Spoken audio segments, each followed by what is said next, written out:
Bienvenidos a este podcast. Quédense porque estaremos conversando sobre adolescencia, la serie de Netflix, y estaremos escudriñando detalles como Incel, 80-20, qué está pasando en nuestras casas, y nos va a ayudar esta joven que es coach de desarrollo personal y especialista en maternidad y paternidad. Quédense para que sigamos detallando sobre adolescencia.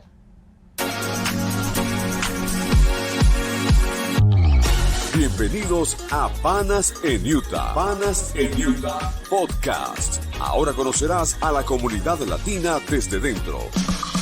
Este espacio está a cargo de Frenji Alvarado, el Pana en Utah. Bienvenidos al Panas en Utah Podcast. Mi nombre es Frenji Alvarado, el Pana en Utah, y hoy tenemos una invitada especial. Ella es Miriam Oteo, quien es coach de desarrollo personal y paternidad. Estaremos abordando lo que ha convertido el tema de discusión en redes sociales y, bueno, en todas las redes sociales, incluso en los gobiernos.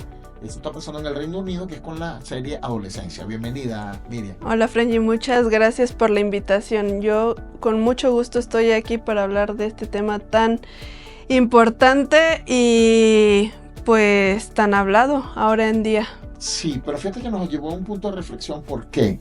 Resulta que en esta serie se habla de un asesinato, por supuesto, y tú lo dijiste tras cámara, me dijiste, Frenji, no todo termina en muerte, pero sí puede terminar en situaciones no controlables, que es lo que pensamos aclarar el día de hoy. Esta persona es un niño que comete un asesinato, y los padres, aparentemente unas muy buenas personas, pero ellos desconocen que lo entregaron a las redes sociales, y prácticamente el muchacho fue criado y formado por las redes sociales. Fuerte. Porque muchos vivimos allí adentro, que incluso nosotros adultos compramos vendehumo, personas que venden que nos venden mentiras agradables, que a veces preferimos esas mentiras agradables que la realidad. Igual, imagínate en nuestros casos como adultos, porque te venden fórmulas milagrosas para hacerte millonario y su realidad es otra. La persona que te lo vende, estoy hablando a nivel de adulto, pero en adolescente, imagínate que reciben y que piensan allí. Bienvenida, Miriam. Gracias, Frenji. Sí, creo que tocas un tema muy importante. Las redes sociales hoy en día pues son, ahora sí que yo digo, ¿verdad?, el pan de cada día. O sea, es algo que está presente y que pues seguirá presente. Es algo que apenas de hecho está creciendo. Pero como tú dices, imagínate si uno como adulto no sabe muchas veces identificar qué es verdad, qué es mentira. Si tan solo los filtros que ya hay en las redes sociales para estarte poniendo o creándote una imagen que no eres, ¿verdad? Que incluso ellos tienen unos códigos, hablan de la pastilla negra, hablan de los Incel o los 80-20 que llegó a la palestra, y muchos dicen, bueno, pues eso no sabía que existía, pero tal vez una subcultura que es el tema del celibato involuntario que se habla allí en el punto, y él habla de una teoría, se habla de una teoría del 80-20, que el 80% de las mujeres les gusta el 20% de los hombres, y no todos los hombres están en ese 20%. Y otro de los temas es que se descarta el hecho del odio a la mujer, si no son heterosexuales los que están molestos con esas mujeres que no le toman en cuenta el 20%. Tú dices, bueno, esto es una teoría revolucionaria, pero todo esto nació en las redes sociales.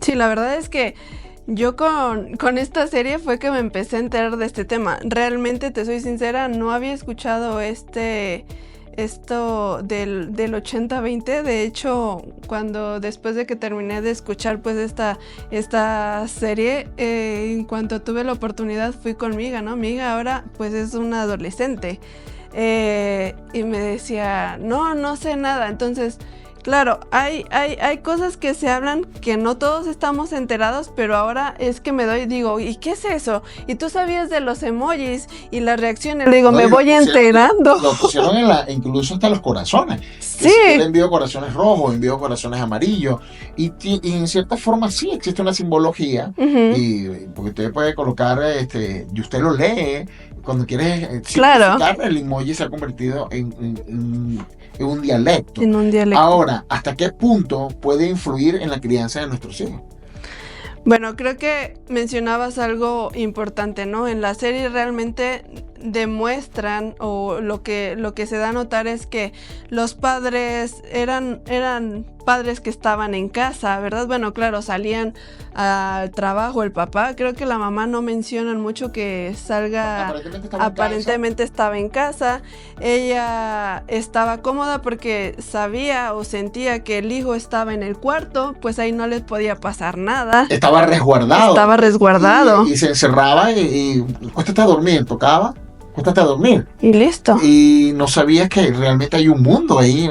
Esa persona está expuesta, el niño, o incluso nosotros estamos expuestos a un mundo que se ha convertido en un mundo real. Sí. Creo que hasta predomina más que el mundo nuestro.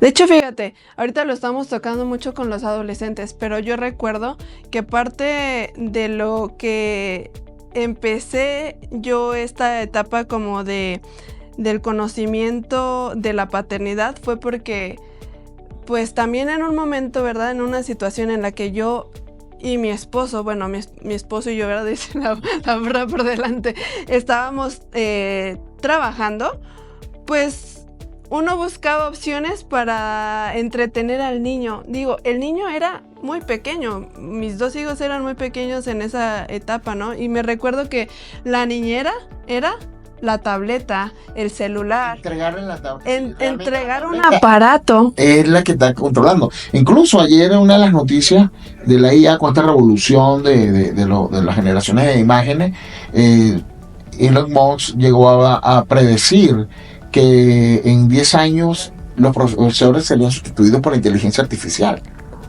Es bárbaro. A mí en lo personal la verdad es que hay cosas que no me gustan con la tecnología, eso de que te conteste una máquina y que no puedas tener una conversación con un ser humano, ¿verdad? Punto que hablan exactamente igual que tú. Bueno, sí, ya eso de que te copian tu imagen. Y el acento. Ahora, llevando ya que logramos este contexto, ¿cómo me puedo defender? ¿Cuáles son tus recomendaciones? ¿Cómo puedo hacer para convertirme en un adulto confiable?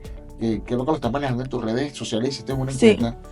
¿Eres realmente un adulto confiable? Creo que ese es el punto a llamar, es la reflexión de esta serie. ¿Realmente tú estás claro de quién tienes en casa?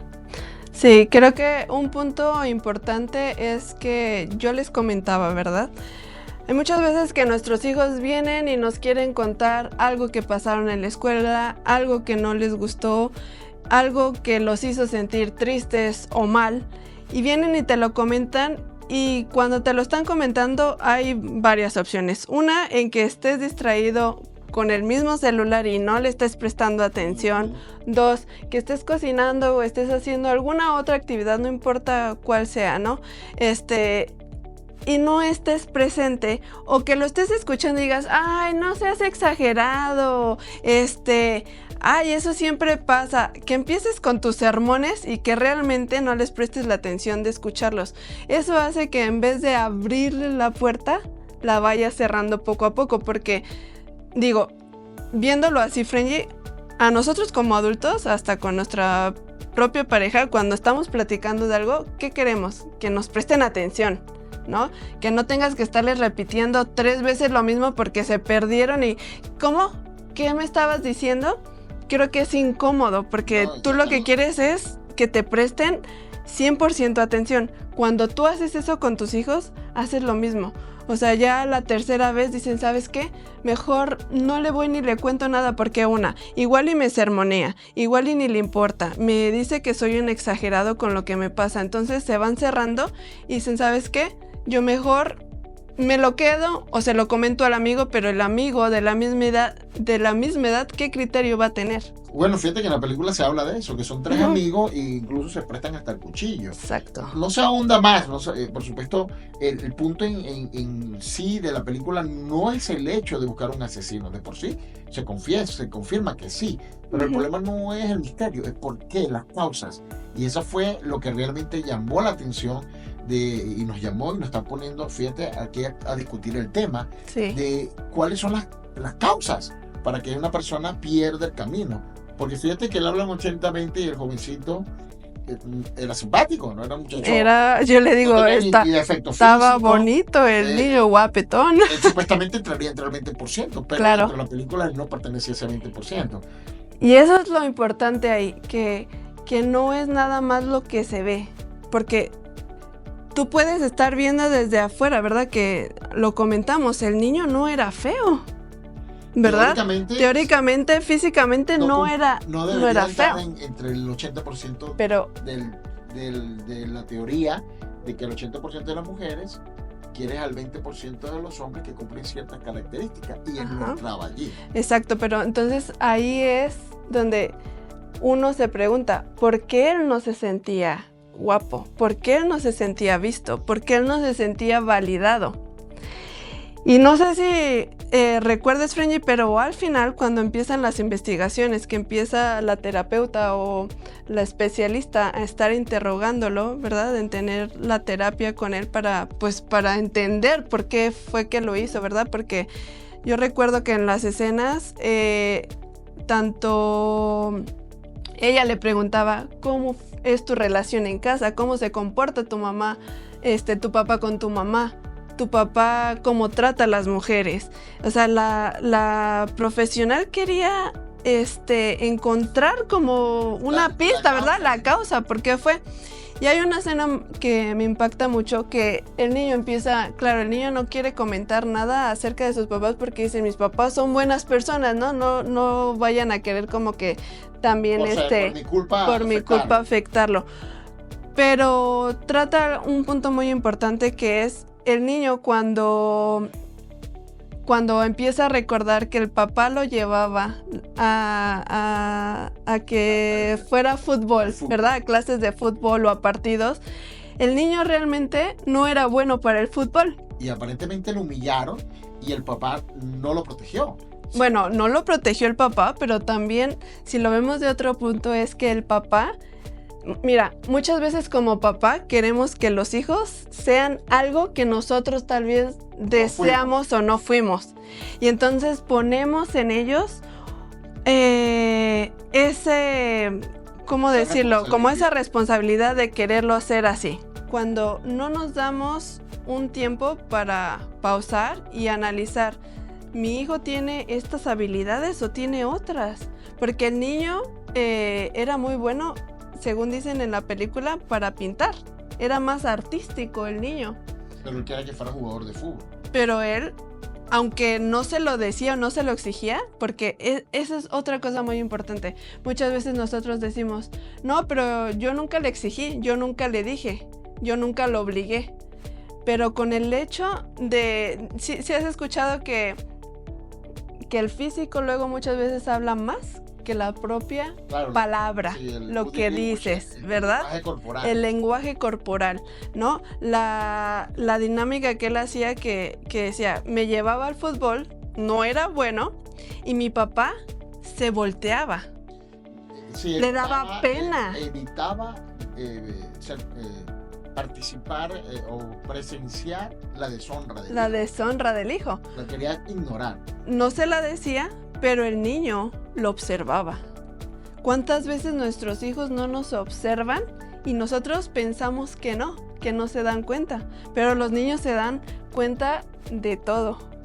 Y nos marca para toda la vida. Y nos marca para toda la vida. El papá no sabía que el niño se daba cuenta de que a él le daba, o sea, que él veía que le daban pena, que su hijo no era bueno, ¿no? Y creo que al final también el papá lo comenta, claro, o sea, yo lo llevaba al fútbol. Incluso en la película al final él trata de, será por eso que fallé.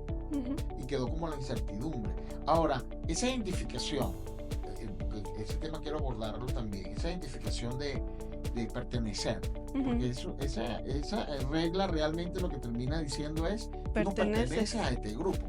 Todas las películas que nosotros vimos en los años 80, 90, eran los grupos, especialmente en Estados Unidos.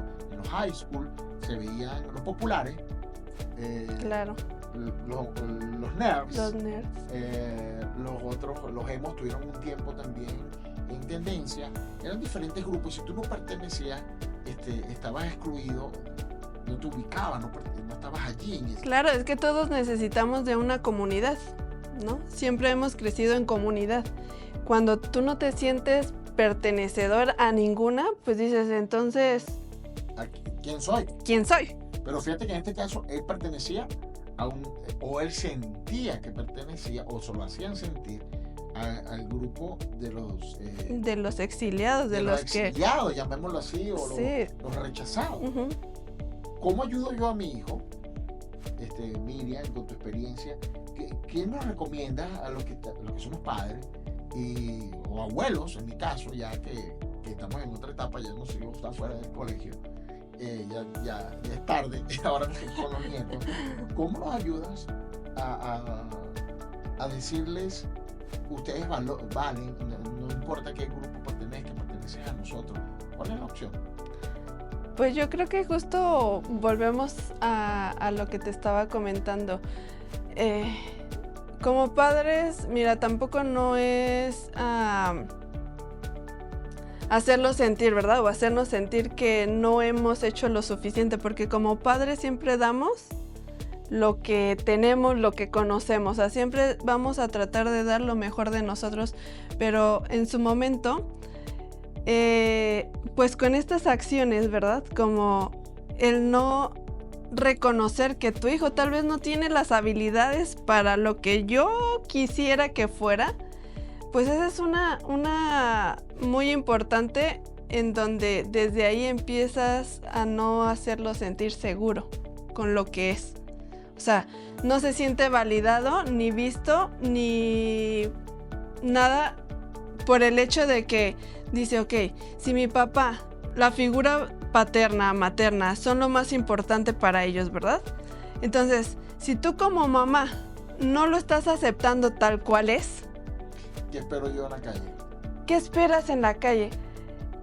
Y venimos con cosas bien sencillas, porque imagínate, la hermana, ¿verdad?, de este niño creció en la familia, que de hecho el papá decía, ¿cómo lo habremos hecho con ella? Y la mamá comenta, pues los educamos con los mismos valores y de la misma forma a los dos. Pero ¿en qué depende en que uno haya ido y asesinado y la otra niña no, ¿verdad? Que los niños son distintos. Los niños tienen distinto tipo de comportamiento y unos son más seguridad, unos cooperan más y otros son, como aquí podría decirle, como más vale gorro. O sea, puede estar viviendo las cosas y no lo está sintiendo, no son tan sensibles para percibirlo. ¿Me toca a mí hacer esa evaluación? Sí. ¿O buscar ayuda profesional? Realmente... No me responda. Vamos Okay. a un corte comercial y volvemos gracias a nuestros sponsors que hacen posible este podcast. Volvemos. Hola, soy Raisa Spencer, la fundadora y CEO de Healthcare Depot de Utah. Estamos localizados en Sandy, Utah, y estamos en todo el estado de Utah, desde el sur, desde St. George hasta Logan, Utah North, ayudando a nuestra gente latina, ayudando a la comunidad y también educando a la comunidad sobre los seguros médicos. Si necesitan un seguro dental, de médico, de vida o Medicare, ya saben a quién pueden confiar. Llamen a Healthcare Depot de Utah al 801-224-4217. Acuérdense, Healthcare Depot of Utah, siempre presentes. Asistencia personalizada en Utah y en todos los Estados Unidos. Cada familia tiene una historia única, llena de ilusiones y sueños.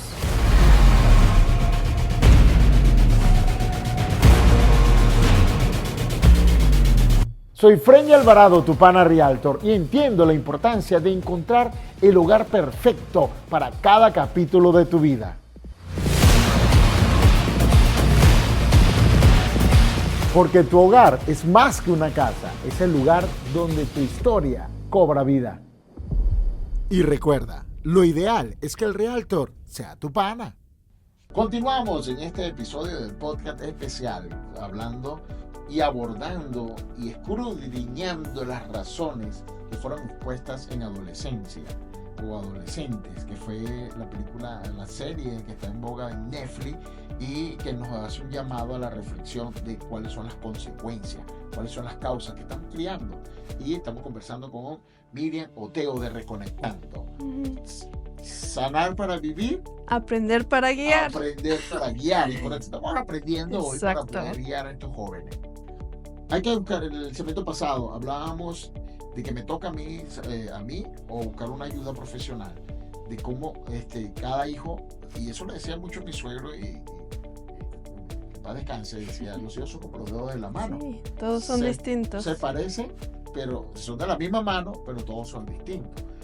Así Ahora, es, Fred. ¿uso ayuda profesional o cuáles son las recomendaciones? Porque antes, y ese es otro tema de discusión, cuando tú hablas, voy a ver mi psicólogo, o voy a que mi terapeuta, o voy a hablar con mi coach, dice, este tiene problemas, Ajá. es mal visto, no lo ven con facilidad, inclusive Camilo lo dijo en una de sus entrevistas, dice, bueno, yo voy a mi psicólogo y me parece que es lo necesario. ¿Cuál es tu recomendación? La verdad es que, mira, si bien años atrás no había todo este tipo de información tan abiertamente, ahora hay podcasts, ahora hay libros y hay recursos y herramientas como, por decir, este programa de paternidad en donde aprendes. Dice, uno no tiene un manual para ser un buen padre. Híjole, ¿sabes qué? Que Eso siempre no sé. Lo decíamos, ¿no? Ahora, hay una maternidad, hay un asesor como tu caso, Sí. donde uno pueda refugiarse y hacer la consulta. Claro, aquí justo lo importante es aprender que hay distintas etapas del desarrollo, ¿no?, de nuestros hijos. Hay una etapa muy importante en la que en los primeros 7 años de vida se fundamentan las bases aquí le llamamos del yo sano, ¿no? O sea, el tener seguridad en uno mismo, en sentirse con validación, con conexión y que se pueda uno tener esa pasión. Y pasión no me refiero al hecho sexual, sino una pasión es salir en bicicleta, correr, bailar, ¿sí? Eso que te hace sentirte vivo. Estas etapas surgen, ¿no?, alrededor de los 7 años. Cuando estas no son cubiertas, 7 años, dijiste un número. 7 años. Si estas no son cubiertas como lo que se pretende cada etapa, lo que va a pasar es que estas van a pasar al siguiente septenio, ¿no?, que son de los 7 a los 14 años. Ahí es donde llamamos a la adolescencia. La adolescencia. Entonces empiezas a tener como esos huecos que no fueron llenados ni atendidos, ¿verdad? Entonces empiezan estos malos comportamientos que nosotros vemos, como lo que empieza a pasar en esta serie. Él tiene 13 años. Él tiene 13 años, pero si tú ves cuando van los investigadores a la escuela, es un caos, les están gritando, los niños son muy retadores, porque lo que están buscando es justo pertenecer, pero también alzar su voz de decir, yo soy esto, no es lo que tú me impones, no es lo que tú me dices que tengo que ser. Ellos tienen la autoridad. Ajá, entonces, ¿cómo sabemos o cómo podemos ser los padres que ellos necesitan? Sabiendo todo esto, sabiendo qué es lo que ellos necesitan tener cubierto en sus necesidades básicas. Y por supuesto que hay niños que te mencionaba que, por decir, aquí en el método, ¿verdad?, contamos con los niños que son seguridad, los niños que son cooperación y los niños que se me fue la otra, cooperación, seguridad y el niño fuerza. ¿Eso qué método? ¿En qué método estás? Estoy hablando del método de paternidad efectiva, que es el que yo facilito y el Se que basa en esos 3 fundamentos. en esos estilos de comportamiento. Estilo de comportamiento. Ajá. ¿Sería? el niño fuerza, el niño cooperación y el niño seguridad. ¿Cómo es cada uno? El niño fuerza es aquel que sabe lo que quiere. Es el que no le importa si, vamos a decirlo con un ejemplo de un niño, si quiere la paleta de dulce, él va a estar que quiere la paleta de dulce hasta que la consiga, importándole nada. Él quiere la paleta y de ahí no lo vas a sacar. Lo que hacen los berrinches. Lo que hace, podría decirse los berrinches. ¿Por qué? Porque hasta que consiga lo que él quiere, ahí es donde va a estar él tranquilo. Está el niño seguridad. El niño seguridad es el que pues a todo le teme. Él necesita primero como observar para entonces animarse a hacer las cosas. Es el niño que no se avienta a la primera. Es el niño que está en una fiesta y que están todos los niños jugando y él está pegado con la mamá y vete a jugar, y hasta que ya casi que se va a acabar la fiesta se anima a ir, y entonces pues ya ahí ya se le acabó la fiesta, ¿verdad? Porque se tarda en tomar esa confianza, hasta que no tenga en tomar la decisión. ¿Y el tercero? Y el cooperación es el que participa en todo, el que muchas veces es que hasta complace a los demás.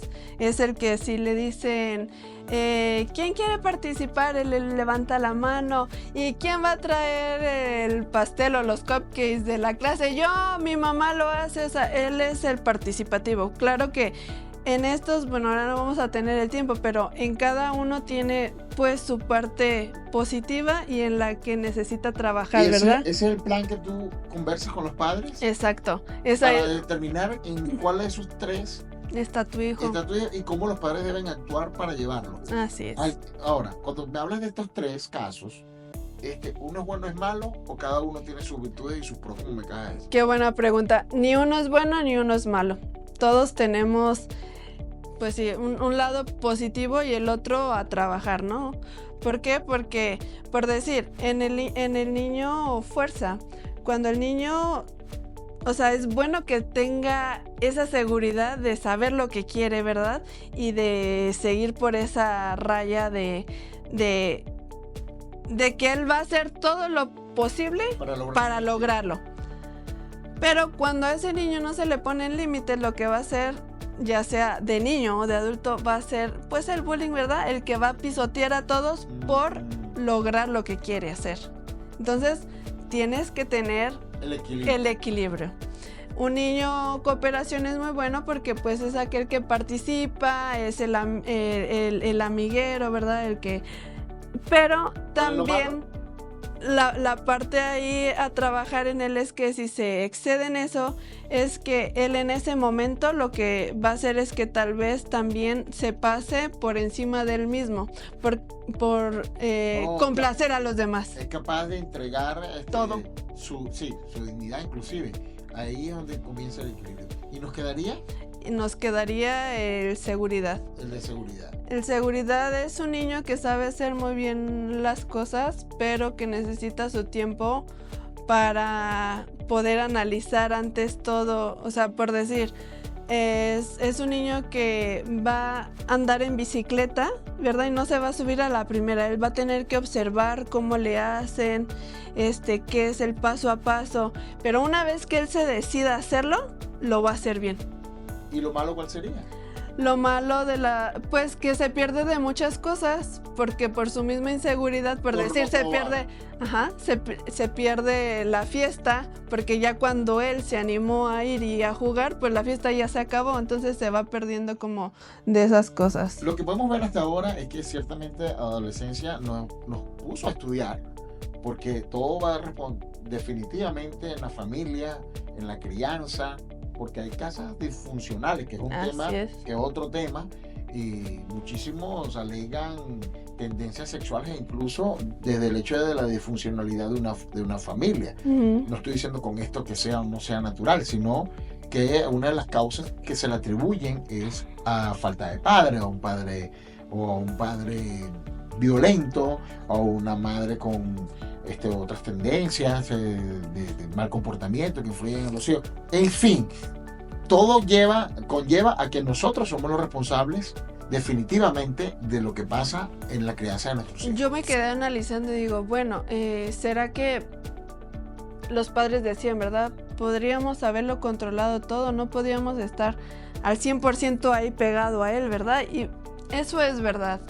Como padres creo que, híjole, hay momentos en los que no podemos estar en todos, pero si lo empezamos a hacer bien desde el principio, creando esa seguridad y sabiendo cómo dirigirnos a nuestros hijos según el estilo que te compartía de comportamiento, ¿verdad? Entonces le vas a empezar a dar esa seguridad de que por lo menos en casa, en cualquier momento cuando algo le esté sucediendo, puede ir, contarte y que lo vas a escuchar, no lo vas a juzgar y que aparte que se va a sentir valorado y suficiente. Muchas veces nuestros hijos, digo, a mí me ha pasado, yo he aprendido un montón, he fallado en un montón, no soy perfecta, de hecho sigo aprendiendo. Como nuestros hijos hay veces que solamente quieren que los escuches, no quieren que les estés diciendo de sermones, ¿verdad?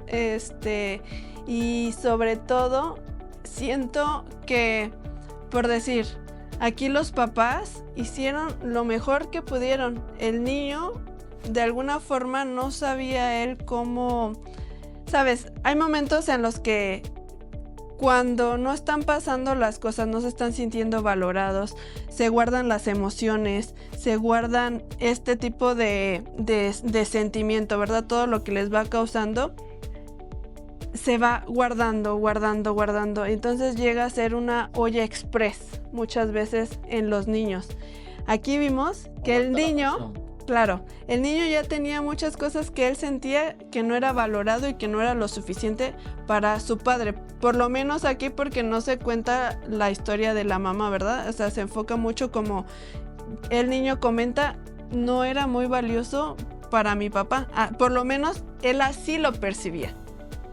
Pero fíjate que ella también hay un caso que la mamá dice, ¿por qué lo escogió a él?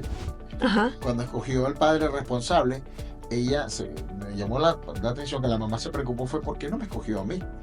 Es decir, que había más apego con el papá.